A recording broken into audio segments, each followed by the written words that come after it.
Welcome back to the Try Swim Coach podcast, where we break down the strokes, the stories, and sometimes the tangents that make swimming more than just laps in a pool. Today, we're diving into something a bit different, the idea of swimming as more than just exercise, that it's actually a part of lifestyle.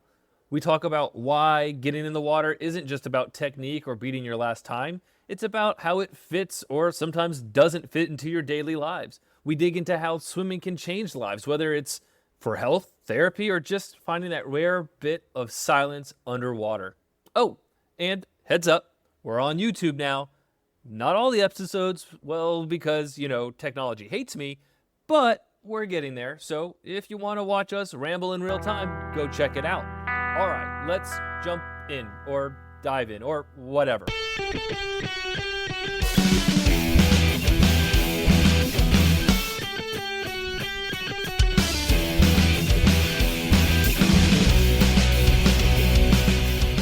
All right, we got the cameras up and running. Sound looks like we're good to go. If you are listening to this podcast, did you know you can also now watch this podcast? Not while you're driving, please, but you can jump on YouTube whenever and just look up Try Swim Coach Podcast. You'll find some of these episodes. Not all the episodes are on YouTube right now, because we've worked through some of the camera issues that we've had.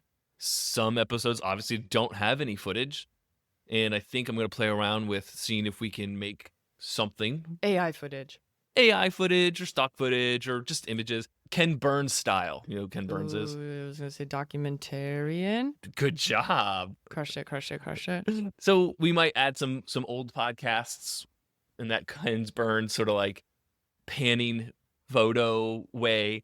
We'll figure out a way to put them up there that they're at least somewhat entertaining to look at. But also, any of the solo podcasts that I've done, I haven't put up on YouTube yet because it's weird. I'm literally just talking to a camera face on. And so it looks weird. I can't just put it up there. I definitely, just like the old podcast that we're going to kind of like make into a Ken Burns documentary, I have to do something similar for those solo casts, because otherwise it's just very intense. I wonder if or at least maybe it's me looking at myself. I'm like, way too who wants animated. To look at that? You're like, do I do that? It's like way too close to my face some of the times. Right. But also, so everyone knows, this isn't our full-time job. This podcast doesn't feed us. This podcast is for fun and the joy of doing a podcast. So the videos go up on YouTube when the videos go up on YouTube. If they don't, they don't. But they will eventually. So, we're hobbyist podcasters. So cute. Hobby, I guess. Hobby. That makes this it definitely isn't going to lobby. You know what? This actually leads me into the conversation that we kind of were like, oh, we should talk about these sort of things. We do this podcast to better enrich what we do. It makes us better at what we do, right? Because we need to take the time to sit down and talk about things and break it down and interview some people that we've either worked with or don't work with and want to learn from. We get to kind of go off on tangents and follow those tangents. And so it does make us better at coaching, I believe. Right? Just like if you take the time to write down what you coach and think about it in terms of like, how would you write this in a book? It makes you a better coach. Well, we had talked about how for some people, I'll say this, swimming is their main exercise. But for, I would say, an overwhelming population of the world, it is not, and it isn't even in existence in their forming of their workout routine, right? It doesn't exist in their workout world. Not in the list of available activities. I think back to like 2020, we started to hear a certain phrase, and the phrase was, Wear your mask. Yes. Sorry. That was said a lot in 2020. Get away from me. Maybe it was 2021 that this started to happen. Social distancing. Sorry. Maybe 2021. Can't help it. We started to get people wanting to learn how to swim or work on their swimming for a lifestyle change. And I remember being the first time I heard that from somebody and being like, what does that absolutely mean? Like, swimming's a part of my lifestyle. You didn't know what they meant. Right. I don't know. How do you define that? What does it mean? I mean, I feel like if I said that to you in that context, for me, it would have to be something different. Like I'm thinking about adding, oh my God, running Which you should. to my workout regimen, which I won't. And like that would be a huge quote unquote lifestyle change for me, Mm-hmm. right? Because, well, that whole workout routine would be completely different. And so, I have to fit that new thing in. The beginning and the end of it would be different, like how I get ready and how I get unready. Get unready. Right? It would take longer or shorter. That whole situation is going to be different. And then from my point of view, but this most likely stems from the fact that I've been competitively swimming. I did that as my main form of exercise growing up. Right? So it was also like my brain is used to thinking about all of the things outside of the activity in order to see if I can fit that into my quote unquote lifestyle. Right. Right, And like, it's right definitely now- something people do not take into consideration. No, like right now, swimming does not fit into my quote unquote lifestyle. Even though I you stand in do front of a not- pool all day? Yeah, Okay. because I don't have the time to get that workout in my lifestyle. I I- would have to change my lifestyle to shove that back into it. I don't have the desire because I stand in front of a pool all day long. Oh, It is We're back on you. less Okay. desirable for me to go swim because I need a break from being in front of the pool. it makes me want to swim. I don't want to. I used to have the thought, I think I did this a few times in the last few years. Like if I had if someone got sick or stood me up, or I just had like a big break in between my lessons and I didn't want to do admin work because either it was going to take too long and I didn't want to start it and Mhm. then have to come back to it later without having finished it, I would get in and swim sometimes. Mm-hmm. But that was so, coming back to it, like thinking about it now, that was so selfish of me to do that in between my clients, because I mean, who wants to show up to their one-on-one private, not cheap swim lesson being coached by a drowned rat? Like, I can't, there's also not enough time to make myself look aesthetically presentable.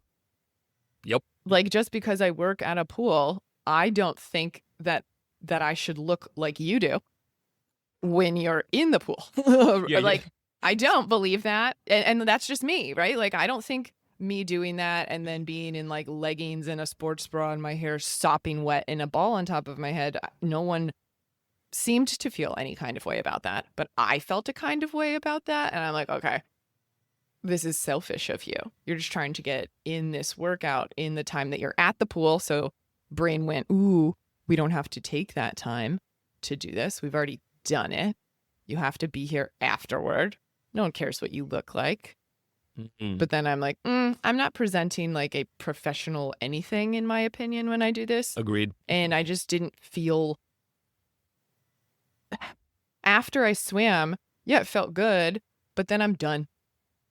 You know, like it's like I would like to go put sweatpants on Oh, and eat and or watch a show and or not have to go back to my show. it's an interesting thought. Like it changes my mindset so much, For sure. but it's not necessarily the working out. It's the fact that I had to like really change. I'd change all of my hair, put it in a cap, put goggles on, and then my entire appearance is different afterwards. That on its own just made me like, just feels like it's unfair to do when I'm at work. Mhm. And so it became like, I can do a Pilates workout in between, but not for me. Like I could film one for my clients while I'm at work in between lessons and still stay in the same like work mindset. But if I went, I need to go work out and just did a workout for myself, it would take me out of my mindset. And I like, my next client would show up and I'd be like, hey, you want to go get like a muffin? Because that's what you're thinking about after you swim. is I'm muffins. just like, my mind's like done. It's like not as actively working in the sense that it's supposed to be in that environment anymore, because right. I removed it so much. And I think that that's such like a benefit of swimming. I do miss that, Mm-hmm. but I don't have the time to put it in right now. And then I guess it does kind of go back to your like, I don't want to do it anymore because I've been at the pool all day working. I can feel that because I'm not going to want to like go back after I'm done or be like, okay, I'm done with my lessons and my work for Right. the day. Now I'm going to get in the water. No. Right. Right. Well, versus like tonight where we have a clinic, I'm super excited to get in the water with everybody, right? Because I'm also haven't been standing in front of a pool all day long. You also need a recovery workout for your legs. So you're like really looking forward to that I aspect am a of little it. bit. Yes. So it's interesting you're bringing this up or saying the So way yes, that, that's how I would describe a lifestyle change. but kind of like you're presenting it because it's like, oh yeah, a couple of things. First, somehow swim coaches can get away with looking like bums, right? When you think about like a baseball manager or coach, what are they wearing? Cargo shorts. Baseball? Oh, No. baseball? They're Oh, wearing- baseball manager or coach? They're in Yeah. a suit. Sorry. No, they're in a uniform. They're in a baseball uniform. They're Okay. part of the team, right? Okay, What is a no, basketball not right. coach? I guess I didn't know. Right? What does a basketball coach wear?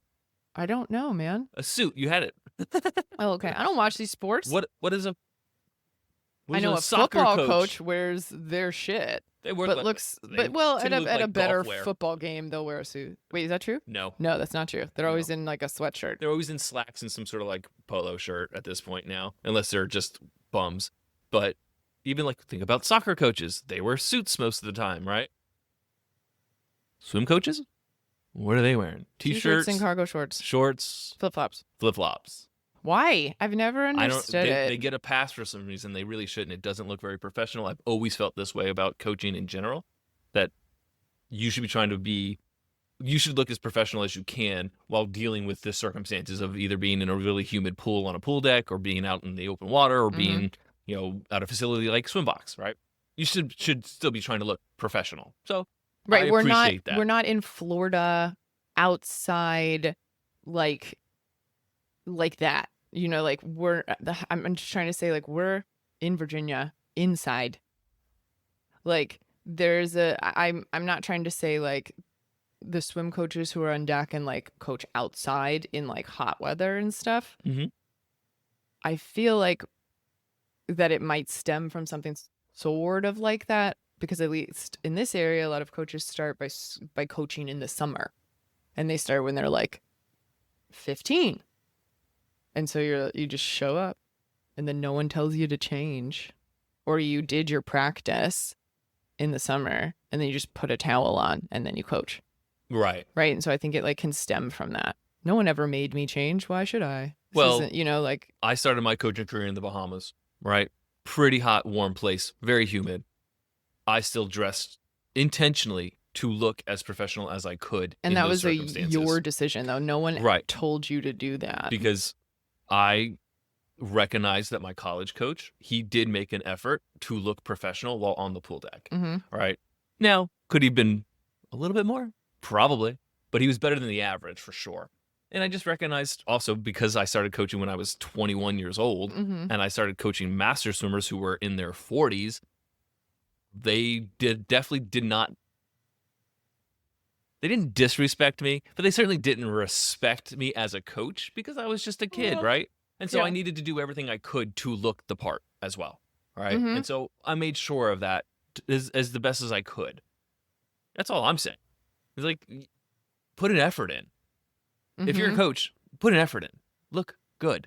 Anyway, this is a long tangent. I know. So But it was funny. That's making me think about how, like, when you first started to, okay, in my memory, when I guess you started wearing more like button downs or whatever at SwimBox, people would often ask you, like, what are you doing yeah, where today? are you going? Where are you going today? And you're like, here, I'm at my job. Yeah. But it was like an overwhelming amount of people. It's like, nope, I just want to be presented this way. How is that so shocking to you? But it was like, oh, Yeah.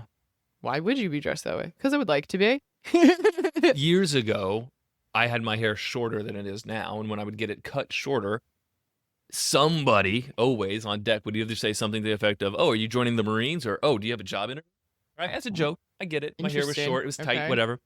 Well, on Tuesday, I got a haircut on Friday. On Tuesday, Last Friday. client comes in and goes, "What, are you gonna join the Marines?" What?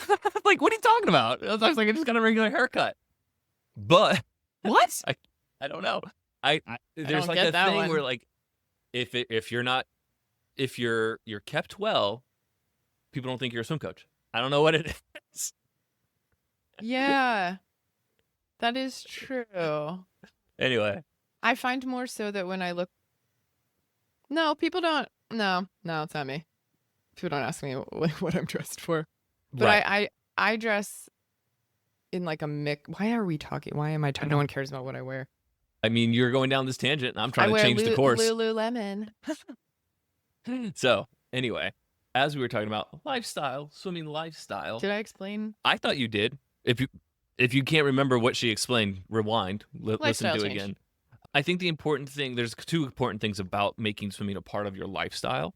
It's Mhm. about defining how much swimming do you need to be doing to make it a part of your lifestyle, and are there other people in your life that are going to be doing that with you?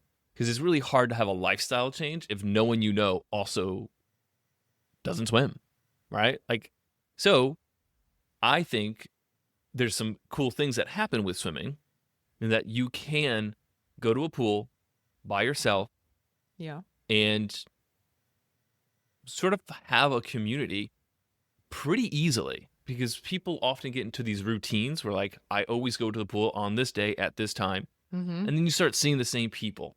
And if you're pleasant enough, you can make friends that way. And If so you're pleasant enough. if they're pleasant enough too, because I mean, sometimes so many people aren't. go to the pool and don't want people to talk to them, though. It's true. You know, It's a thing. so Right? that's And that's like something a like, hard. if you exude pleasantness, people will talk to you. Yeah, that's true. All right. So it's hard to do something, make a change in your life, if the rest of the people in your life aren't also going to be doing that thing.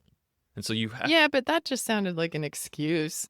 I don't think it's an excuse. I think it's realistic. I If you're started gonna be doing Pilates realistic. all by myself because I wanted to do it on a ground in my basement.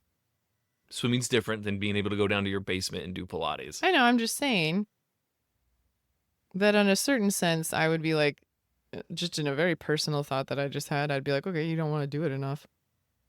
There's that. But But I it's also also have intimidating to go been, to a pool. It's yeah, intimidating to and go I've to something always that you're not great been at. I've never understood the concept of people like signing up for races to have like a reason to train, Carrot. or like I need people to train with to be able to train. I do get that that's a very overarching, more common thought than mine. Sure.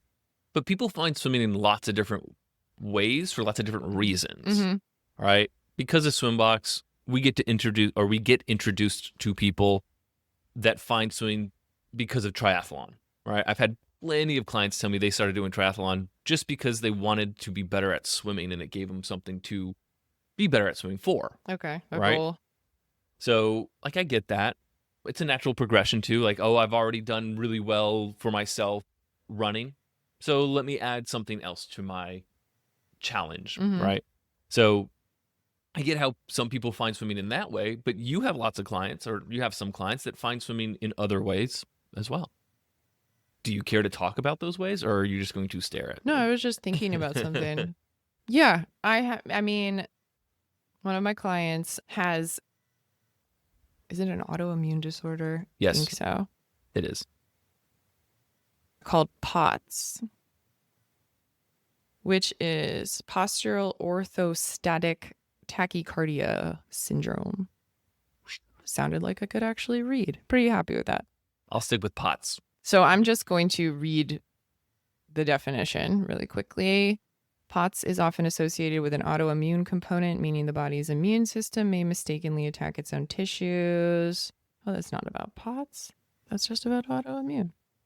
Well, that was less helpful than I thought. But mainly, one of her biggest issues with her POTS is that her blood flow is not good. Her blood will pool in portions of her body just throughout the day. And so the reason why she first came in 2 years ago was to just be in the water to get the benefits of light compression. And I literally just mean be in the water. Right. Like when she first came in, I was sort of a little like, oh my gosh, what do I do? And then I thought, oh, well, she just needs to feel better. That's what this is about. Mhm. Okay. And so I would have her like move around in the water while we talked and stuff like that. And she was adamant that she didn't want to swim. And so then I would lightly trick her into doing swim type things. Like what? What do you mean by lightly trick Well, her? I can make the blood circulate. Where is it pooling the most right now? Because like, the compression of the water's not insane. You're not in a whole body compression suit. Like it can't be that amazing. I'm She's sure not you that feel deep in the water. exactly. It's up to her shoulders. Right. So where could it feel better? And it's often her legs. And so the first thing I did was have her hold on to the bar of the current so that I could trick her into getting more blood flow into her lower extremities. Well, let's not have them hanging down at the bottom underneath you while we're standing. Let's hold on to the bar. We're just going to move our hips and our knees in this mobility movement to make the blood flow move. Breaststroke kick.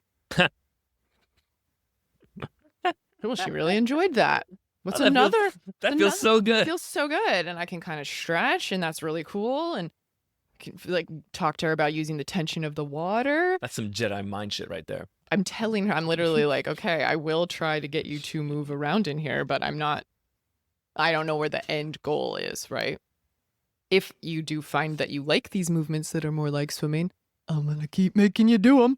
Right? So that day, was that like Yogi Bear? You were real up in the mic when you did that too, so it was pretty loud. That should sound great. You're welcome, everybody. So then it was, well, what different way we can move our legs, different way that we can, it hurts in your low back right now. Okay, let's tuck our pelvis and float. Now let's learn a freestyle kick so that we can loosen up that low back, get some wiggle in there. Oh, this does feel good. And now the bitch loves to swim. Tries to come in as often as she can. But because of her POTS, and she has a lot of POTS is things a heart that disease or syndrome, rather. It's really hard to deal with. And it has a lot of things that happen also like from it. So think POTS is her umbrella, and we've got a lot of things happening below it. And it's so now swimming, when she gets to come in, she tries to come in like 2 or 3 times a week. And she always is telling me now that she's missed it. She couldn't wait to get back to swimming. Not the pool. Not the pool. Right? And it's been so nice getting to play with that with her. Because some days it's like, just want to move. I'm like, okay, we can move however you want. Last time you really enjoyed moving like this. What you just said is actually a really great point that for me as a swim coach, if someone finds swimming just because it feels good to them to move in the water, that's amazing. All right. I don't care if they know how to swim. I don't care if they swim well. No. But if it's like, oh, swimming's that thing that actually makes me feel really good. Yep. I'm not good at it, but it makes me feel good. I love that. It's only been making her feel better, and it gives her also this really nice sense of accomplishment because these are her words, because she didn't care to learn. She just came in because it was sort of like, yeah, nothing really feels good. I might as well try one other thing. And now this got her this like secret joy that she had no idea that she could find there. And now we keep working on her swimming, and it's awesome. And she's swimming really well. And it's so much fun to get to be a part of that, because it's just, okay, we just want to make you feel better. How can we do that? Right. And so I have somebody who had a stroke a couple of years ago, and you've worked with him in the past, basically doing water therapy, right? Doing things in the water for compression reasons, but also for safety reasons, right? He's not going to fall if he's in the water, right? Things like that. And I don't know, how many years have we been working with him now? About a year or more? Little over a year and a half. I've been getting it'll be like 2 this summer. Yeah. I've been getting in the water with him. He's been starting to kind of get on his back and float on his back. And the last time I saw him last weekend, I just sort of like popped the question, hey, have you ever thought about actually swimming? And he said, no, but I'd like to. Hey, Jeff. I mean, whoever this is. Whoever you are. You're terrible at this. So I can give a last name, and you can always edit it if you need to and put in one of those sounds, and then no one will ever know. I'll edit that sound out that you just made. You're welcome. So for me, it's an opportunity to do I something. think you should explain. People can have strokes and be like totally the same amount of mobility. He couldn't move His whole right side is paralyzed. There we go. Thank you. His right leg is gaining a lot more movement and mobility back. His right arm, not so much, but we're gaining some and we're seeing some. His wrist and hand have Mhm. gotten so much better. So he does contribute the work that we've been doing to benefiting and helping all of the movement and gaining back movement and gaining back sensation. And when I was at Walter Reed, I worked with a guy who was a stroke victim who did swim before the stroke and thought he wasn't going to ever swim again. And we got him swimming. So I'm really excited to try to bring that to our client who does not have a first name. Harsh. So it's not like I have an expectation that he's going to go to the pool 5 days a week or 4 days a week or even 3 days a week. He might never go to the pool by himself. Right. But it is an opportunity for him to introduce swimming into his lifestyle to help promote a better quality of life, whether it's the joy that it brings him, whether it's the cardiovascular health that it brings him, or for some people, it's the deprivation. As we talked to Ryan on the podcast, on the last podcast. Oxygen? Not oxygen What deprivation. deprivation of what? Sound. Oh, you mean while you're submerged? Visuals. Right? Okay. There's like not much to look at. There's not much to hear down there. It's like silent. And so It's silent to me. So there's a deprivation factor to swimming that people often don't expect, by the way. Like when we get new people that come in, sometimes they go into the water for the first time ever. They're like, it's weird down there. Yep. Right? It's a whole other world. Like Ryan was saying, he had mentioned in the last podcast, he's swimming like 17 hours a week like a crazy person. Good for him. It's part of his lifestyle. He's using that time to sort out emotions and create thought about problems that he needs to solve. All right. So it is an opportunity sometimes for some people to quiet their mind. I think swimming can be a form of meditation. And I think sometimes it's an opportunity to solve problems as well. So swimming is an opportunity to do some things that maybe you don't do in other exercises. I know, with a running background, running does that for me as well, but not in the same way. It's a different thing for me. Swimming is definitely quieter in my mind than running. Running, there's a lot more stimulus, right? I'm looking at trees. I'm looking at the person in front of me on the trail that I'm going to go chase down and pass and go, yes, I'm faster than that person. It's so interesting to me. Right. Well, in swimming, if I'm swimming with somebody, there is a little bit of that element. But even then, it's a quieter mind for sure. For me. I was going to agree with you emphatically, but the way that you just pitched your running brain is so different from mine. Because you're like, there are all these things that I'm noticing and seeing, and I'm going to run past that person and blah, blah, blah. And I literally would be like, when am I done?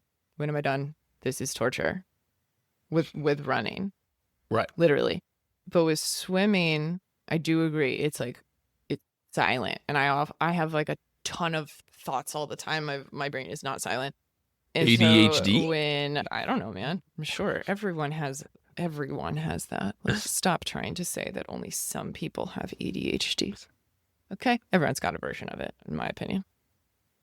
Something shiny goes by, you look at it. It's okay. I just did it to you. Yep. Anyway. Yeah, see, what the fuck? All the thoughts when you swim. So I loved the silent when I would swim, but I could do those same things that you're talking about with running. And I could never do that in any other way.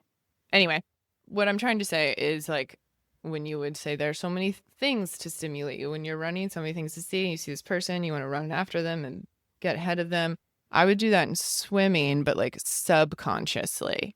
And so it wouldn't be an active thought. And then I would have, but I was aware it was there. I enjoyed it at practice. But then, so my brother was the smart one. And I swam. That was the thing that I did. That was my thing. So,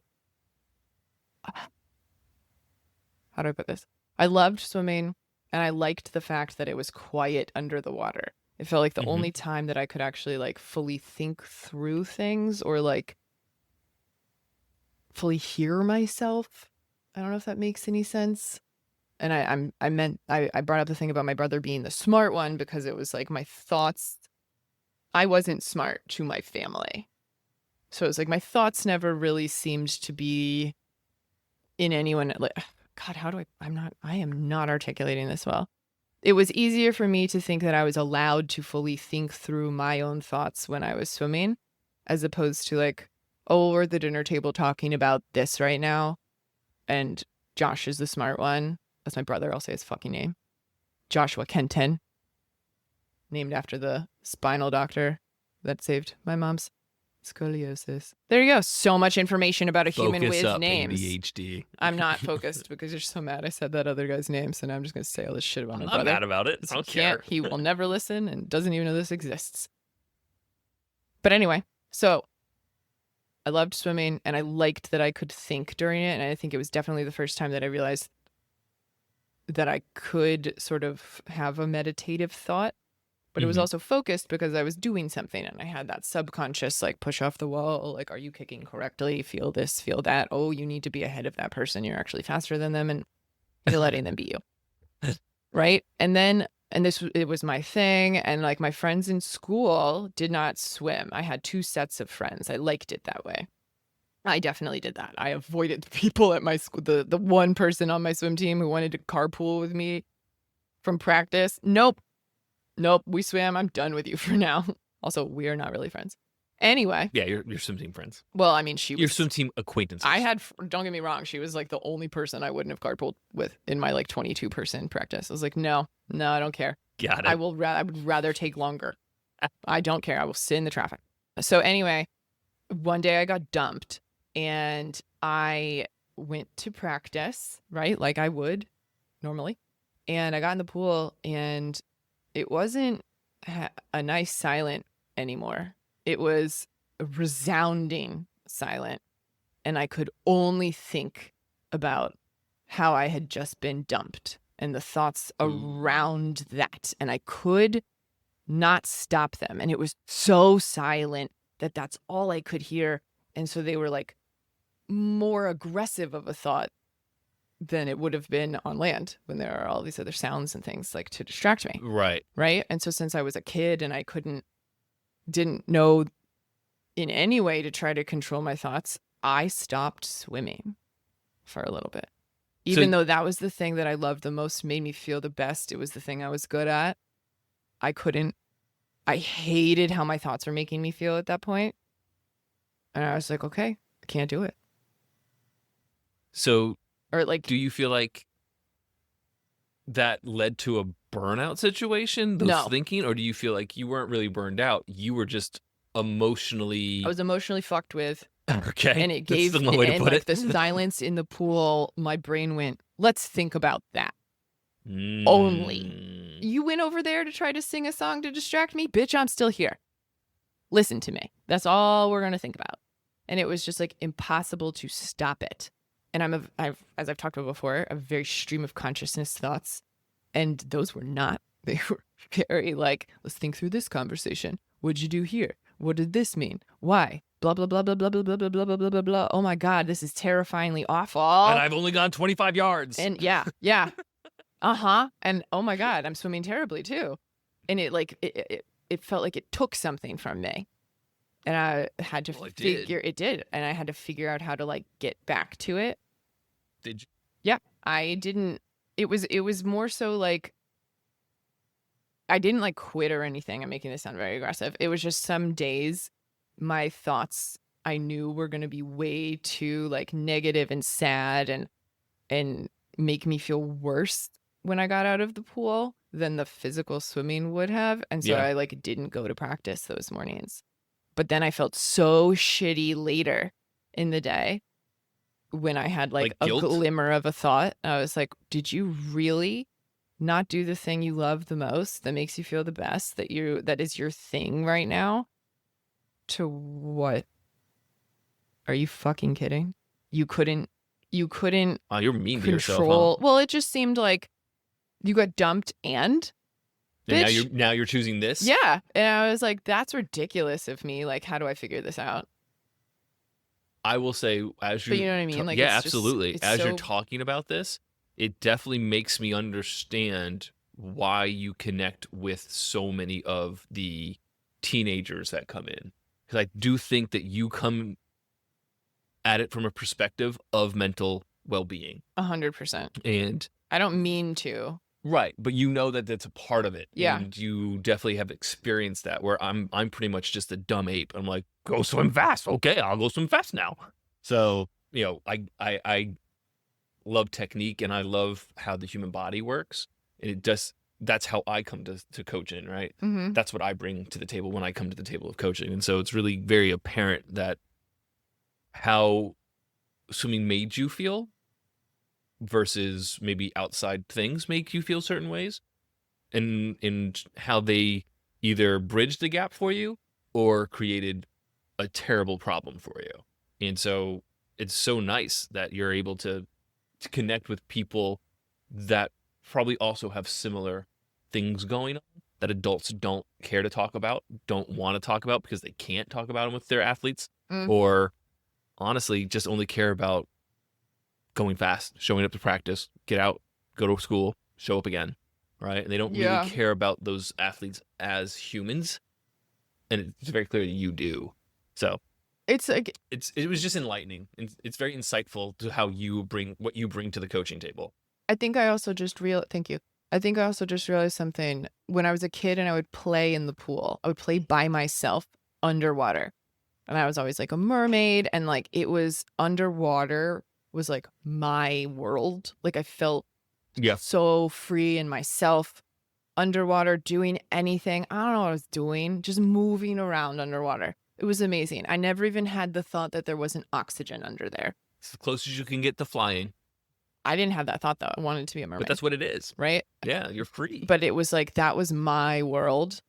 And then my brain went, ooh, you're not in control of this as much as you thought. Right? And so I had to figure out how to deal with, this is a safe feeling and like a freeing, wonderful feeling, but also it gives my brain the space and like non-stimulus to think more about the things that I've been able to not think about outside of the water because I didn't want to.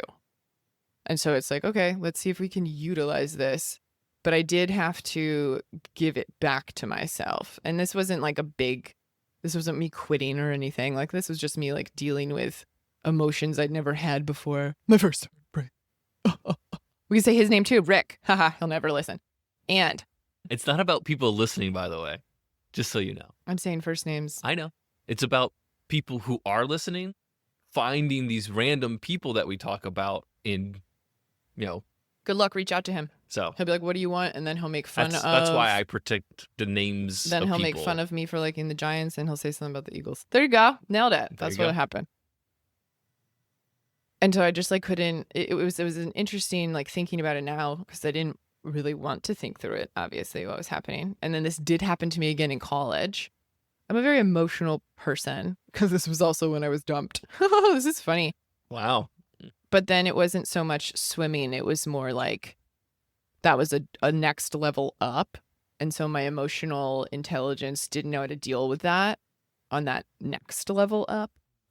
And so what I did, this is just fun. I think this is interesting. Because of my stream of consciousness thoughts, I couldn't stop thinking like a name or like something like that. Mm-hmm. And I couldn't replace it. Like my brain was like too smart to replace it with something. So songs didn't work. Things like that didn't work.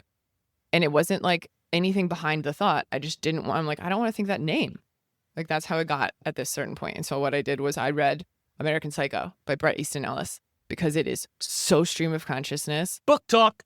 Yeah, so good. And it just filled my brain so much because I read it a little faster because of how it was written.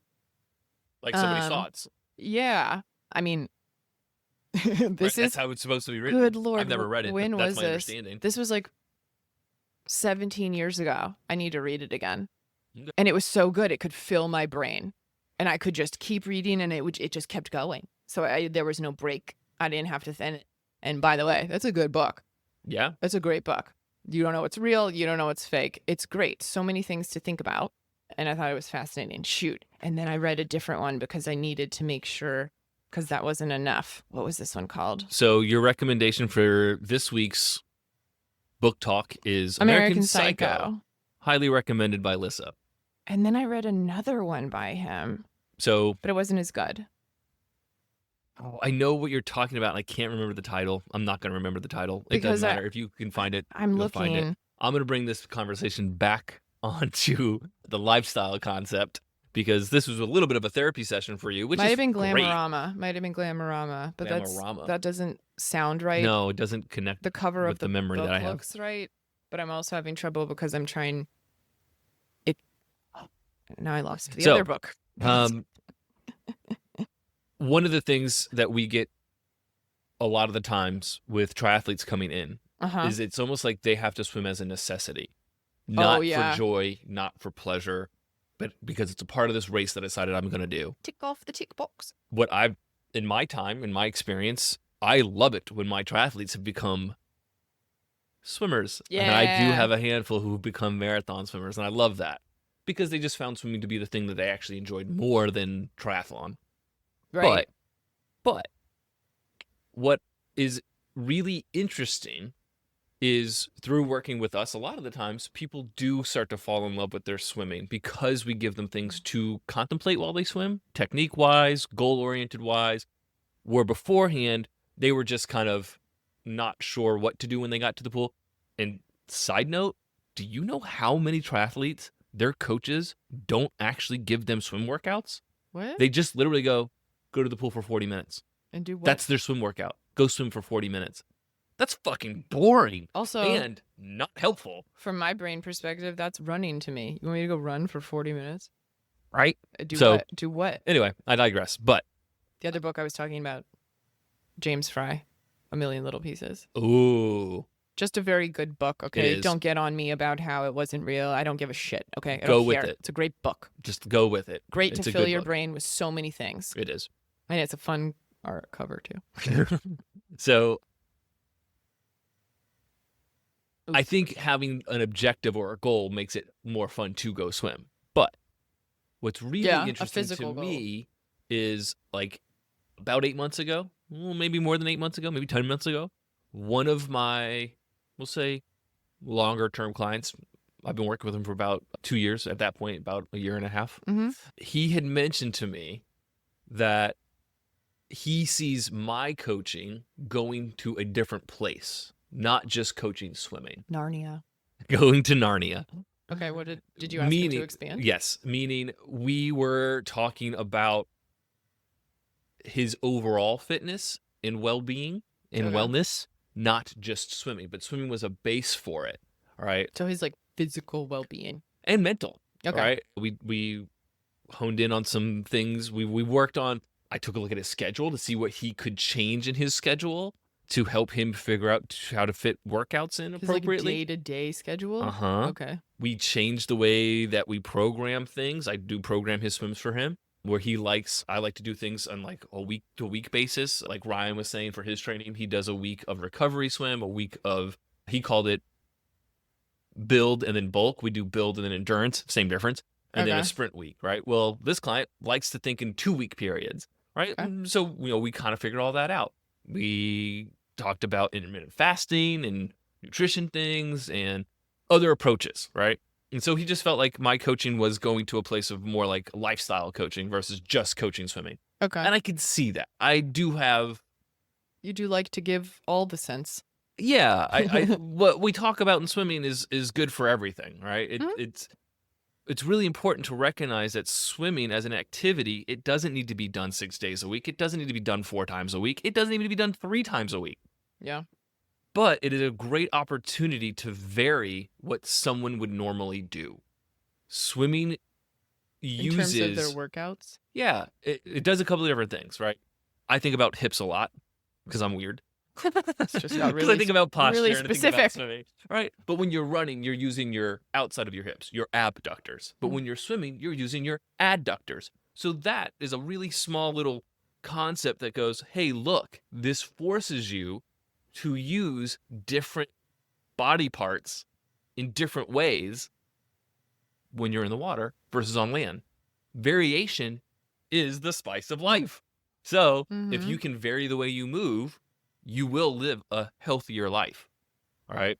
Mobility is really important. Well, turns out our hearts work differently also when we swim versus when we run. Oh yeah, didn't you read some study? So, Or I thought that it wasn't even that. Like it's like deeper than that. Like the longer you do one of those forms of activity, it like trains your heart to be more like that. well, Not just when you're swimming. I thought that's what yes. it was. Well, it's just like any sort of land-based cardio, we're going to call it vertical cardio, will cause your heart to be stronger. That just sounds like a great thing, right? Mhm. That is a really great thing. We want strong hearts. Think of hearts as just like a muscle, right? Just like a bicep. We want a stronger bicep. We lift weights, it gets stronger. We can lift more weight, Mhm. right? As my heart gets stronger, it can push more blood. That's fucking amazing. But also, don't we want muscles to be pliable so that we do have mobility and that we can, keep limber as we age? Mhm. Well, turns out horizontal cardio, swimming, does that. It doesn't necessarily make your heart stronger. It will to a point, but it makes your heart muscle more pliable. So if you do too much swimming, just like any other muscle, if it becomes too pliable, it doesn't work correctly. Okay. That's where like a lot of times swimmers have heart murmurs or AFib because their heart has become more pliable. And so it can be distressful for a physician to see that, Okay. right? Or stressful. I don't know what the word would be. Anyway, well, as we age, our hearts, Wait, do you know why? why it becomes more pliable? Yeah, just because you're horizontal, but like It's you're also because in the way water. your heart is pumping. It's because the heart does pump slightly differently when you're horizontal versus when you're vertical. Not in water. Just horizontal versus vertical. My understanding is horizontal. I don't think the water compression has anything to do with it. Interesting. Or There's the lack of oxygen? Well, that's a different thing.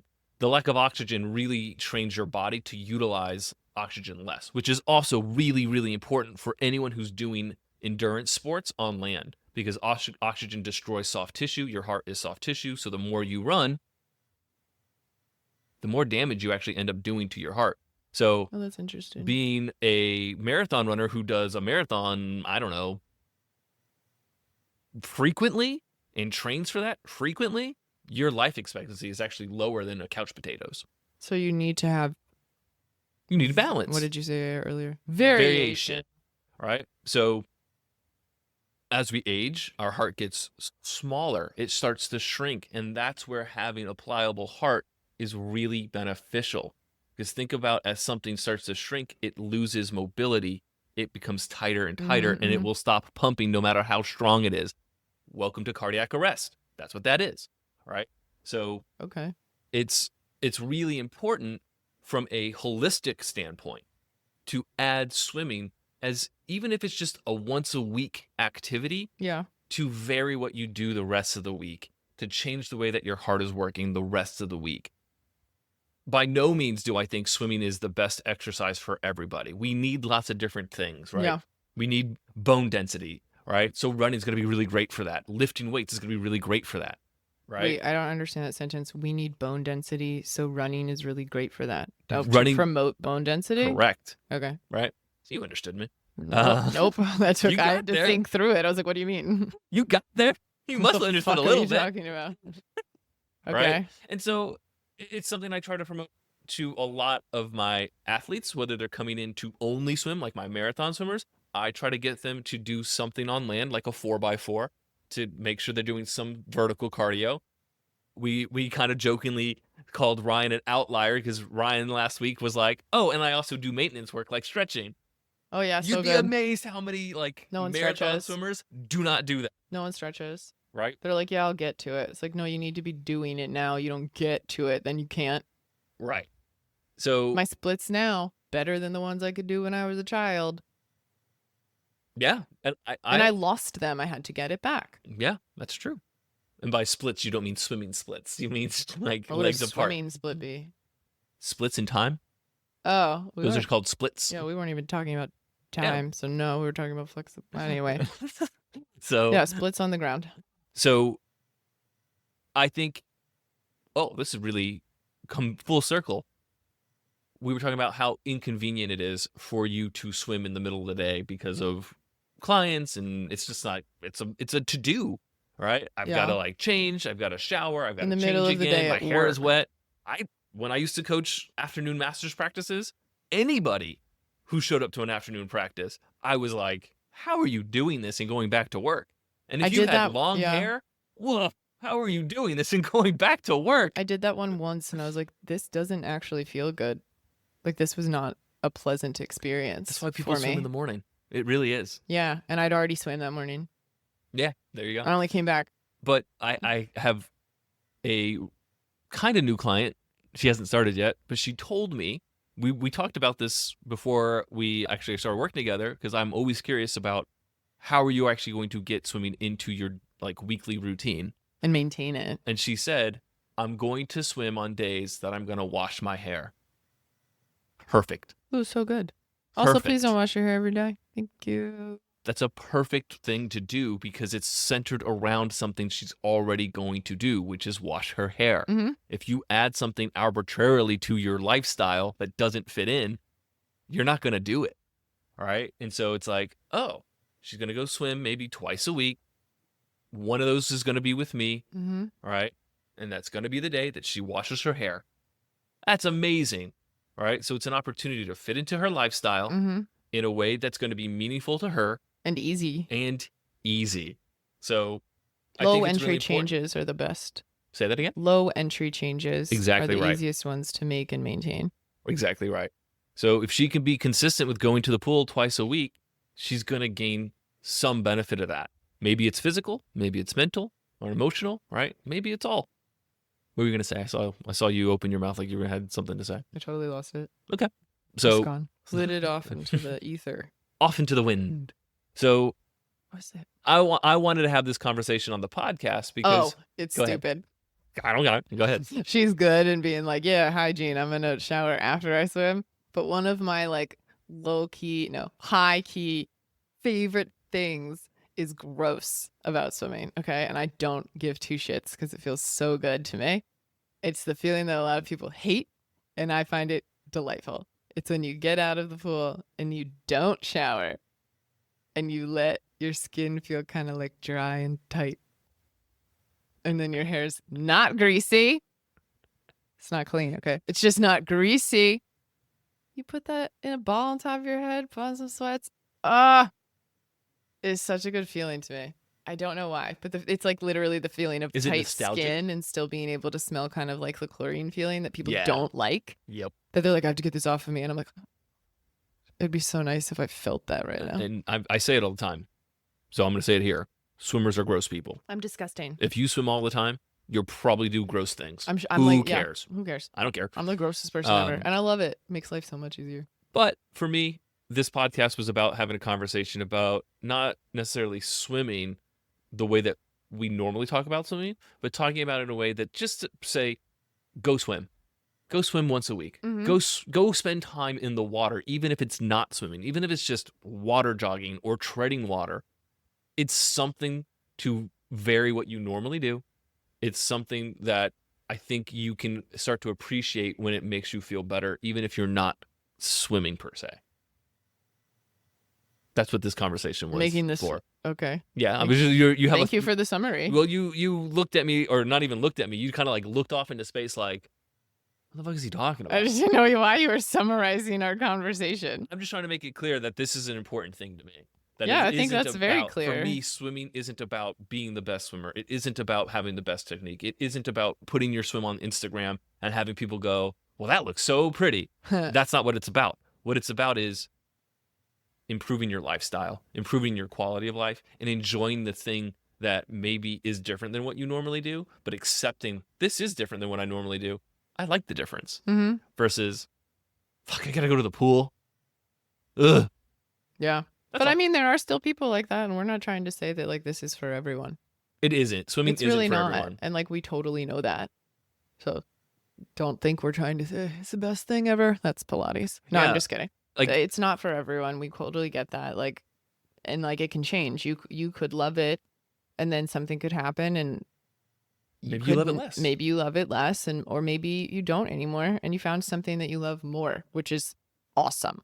Yeah. We just want you to have that. Yeah. And just keep in mind, just because doctors always recommend that people swim as they get older, that doesn't mean you can't be injured from swimming. Mm-hmm. And it doesn't mean that swimming's a cure-all either. It's No, not. it's not. You're going to compress your upper back if you swim too much. You're going to lose bone density because you're not taking a pounding anymore. All right. Those types of things matter. And so you should have a variation of working out. What were you going to say? I was just thinking through the bone density thing. I was like, oh, you're not going to be taking a pounding. You mean that it's a low impact sport. Correct. The pounding that you're talking about is your legs on the pavement. That impact. Or is that what lifting you weights mean? does exactly right. Well, you were talking about running. Right. That was my brain just working through that, being like, oh, okay, that's what he meant. Got it. Right. So, I'm slow. if anyone's out there and they're like, want to share a swimming story or how they found swimming, I'm up for it. I need some inspiration. I love it. I love it when people share You things need like inspiration? this. Are Always. you all right? I always need inspiration. Always. I always look for inspiration. Oh, okay. Or otherwise, I wouldn't be doing this 20-something years later. No, I thought you meant like you were like, I'm feeling lame. I need to be inspired. No. I just like knowing how people come to swimming and what that equals for them. It's always interesting to me. Yeah, it's fascinating. Right. I don't think you need to go to I love saying to people, I'm not trying to make you Michael Phelps. We don't need to go to the Olympics. And then when it's someone who is like, who? I'm like, perfect. Exactly right. Who do you know? Right. I don't know. And then they name someone Ryan and I'm like, Lochte. sure. Who? No, not even. And the best is when I go Amy Van Dyken or Jenny Thompson or Lenny Krazelberg. And then they look at me like I'm speaking in tongues. And then I look at them, I go, who's an Olympian to you? And they name someone I've like never heard of. Yeah. I do like, though, that not everyone in this area says Tori Husk. Yes. But she's awesome. I do. She's amazing. But in the beginning, I was like, who? All right. You ready to end this? Anything else you need to say? Any other books you need to recommend for No, people? but I do want to go watch the movie American Psycho with Christian Bale now. Okay. Because it's like watching the movie is a totally different experience to me than reading the book, because you can make them both totally different, and you can read the book and feel one way and be like definitive on what you think happened and all that shit. And then you can watch the movie and be like, did I get it all wrong? Right? It's fascinating. So I'm like, ooh, I think I do want to go watch that. Let's go watch the movie. Right? Christian Bale. Oh, and there's a woman in it who we didn't realize, and I can't remember anymore. And I was like, I think she plays the girlfriend Yeah, who was that? Oh, who was it? Oh, Who I know was who it it? is. It's Oh the my girl goodness, it's gonna from the kill other me. two. Helena Clark? Helena York? Come on. If anyone's Why did I just go to Christian Bale? That was stupid. If anyone's looking for a TV show to watch, The Other Two is a fantastic show. It's very funny. Hilarious. Anyway, No, I'm going to end I've this gotta find it. podcast. You've got like 30 seconds to find this for anyone who's listening to the end of the podcast. Justin Theroux is in this? Well, you better hurry up. We've only Oh got my 10 God. seconds now. Okay. Chloe Sevigny, Reese Witherspoon. Okay. And It's not her. It must be Chloe Sevigny. until next time. Bye-bye.